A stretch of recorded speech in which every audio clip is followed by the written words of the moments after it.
ঘুম থেকে উঠেই মাপলাম ওজন ৭৯ কেজি ৫০০।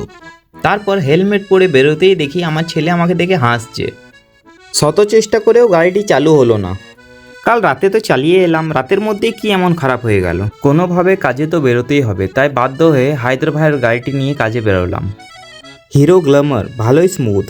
তো নমস্কার, আজ আমার ওয়েট লস জার্নির ২২তম দিন।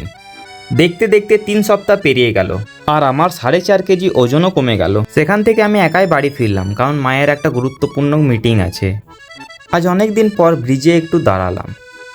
নদীর ঢেউ দেখতে দেখতে একটু ডিপ্রেশনে ভরা চিন্তা ভাবনা করলাম। নদীর জলের মতোই মানুষের জীবনেও সুখ দুঃখের স্রোত নির্ধারিত সময়ে ঠিক আসে। তারপর হেলমেট পরে বেরোলাম বাড়ির দিকে। বাড়ি এসে প্রথমে একটা বোতলে সমস্ত তেল বার করলাম। আমার সন্দেহ যে ট্যাঙ্কির ভিতরে বৃষ্টির জল ঢুকেছে। আস্তে আস্তে সব তেল বের করার চেষ্টা করলাম কোনো রকম। হাতে একটু তেল নিয়ে দেখলাম জল জল ফিল তো হচ্ছিল। এই দেখুন, এখন হয়তো আপনারা ভালোভাবে বুঝতে পারবেন জল আছে কি না। তেলের ড্রপগুলোর দিকে লক্ষ্য করুন। আমরা সবাই জানি তেল জলের চেয়ে হালকা, তাই এইভাবে জলটিকে তেলটিকে আলাদা করলাম। উফ, ক্লান্ত হয়ে গেলাম। ট্যাঙ্কিটা খুলে পরিষ্কার করতেই হবে। জল খেয়ে লাঞ্চের ব্যবস্থা করলাম। প্রথমে ১০০ গ্রাম চিকেন ব্রেস্টকে পিস করে দুটো ডিম সেদ্ধ হতে দিলাম। তারপর সেই গরম জলেই সব চিকেনগুলোকে একবার ডুবালাম ৩০ সেকেন্ডের জন্য। সেই জলে আবার দিলাম ৫০ গ্রাম সয়া। চিকেনগুলোকে ভালো করে ম্যারিনেট করলাম। গরম তাওয়াতে রাখলাম। চিকেনটা হোক, এবার সয়াগুলোতে যাবতীয় মশলা আর একটু দই দিয়ে ভালোভাবে মাখিয়ে ওটাকে আবার চাপালাম তাওয়াতে। তারপর বানালাম সালাদ।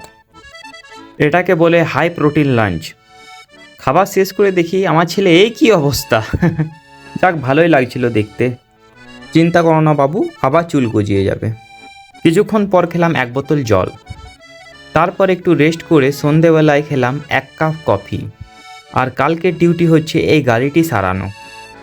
১ মুঠো ছোলা খেয়ে দানিশের সাথে জিম যাওয়ার জন্য বেরোলাম। জিমের বাইরে গাড়ি দেখেই বুঝতে পারছি ভিতরে মেলা পড়েছে। সবাই এখন মোটিভেটেড বডি বানানোর জন্য। আজ করলাম চেস্ট এক্সারসাইজ।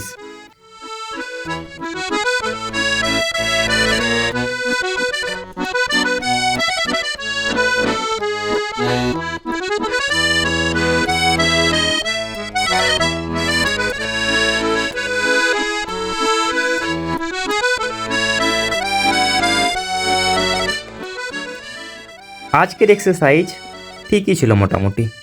বাড়ি এসে করলাম দুটো সেদ্ধ ডিম। এভাবেই শেষ হলো আমার আজকের বোরিং দিন। থ্যাংক ইউ দেখার জন্য। এবার কাল দেখা হবে।